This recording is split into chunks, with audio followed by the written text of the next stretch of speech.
ছাত্র সংগঠন নামে একটি সংগঠনটি মুন্সিগঞ্জে বিভিন্ন সেবামূলক কাজ করে যাচ্ছে।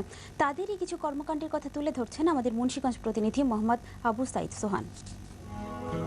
মানুষ মানুষের জন্য 2001 সালে কলেজ পড়ুয়া কিছু বন্ধু মিলে গড়ে তোলে আর্তমানবতার ডাকে ছাত্র সংগঠন।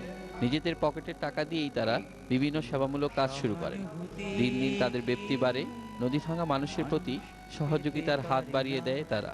যে সকল স্কুলের স্টুডেন্টগুলো অসহায় কিন্তু খুবই মারাত্মক ট্যালেন্ট, তাদের লেখাপড়ার সকল খরচ আমরা বহন করছি আমাদের এই সংগঠনের পক্ষ থেকে।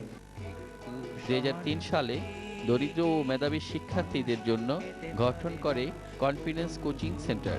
সপ্তম শ্রেণী থেকে অনার্স শ্রেণী পর্যন্ত শিক্ষার্থীদের কোচিং দেওয়া হচ্ছে বিনা পয়সায়।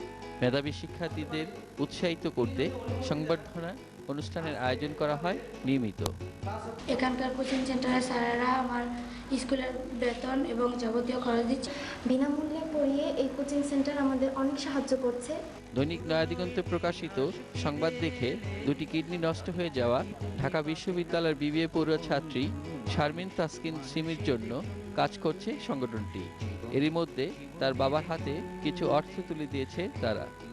আর্তমানবতার ডাকে ছাত্র সংগঠন মুন্সিগঞ্জ শাখা আমাকে 20,000 টাকা সাহায্য করছে এবং এই জন্য আমি তাদের কাছে চিরকৃতজ্ঞ এবং দেশবাসী যদি প্রত্যেকে এরকম অনুভূতি থাকে তাহলে আমি তার জন্য কৃতজ্ঞ থাকব। কলেজ পড়ুয়া ছাত্রদের এই উদ্যোগ সমাজে অনুকরণীয় হয়ে থাকবে, এটাই সকলের প্রত্যাশা। মোহাম্মদ আবু সাইদ সোহান, দিগন্ত টেলিভিশন, মুন্সিগঞ্জ। এবার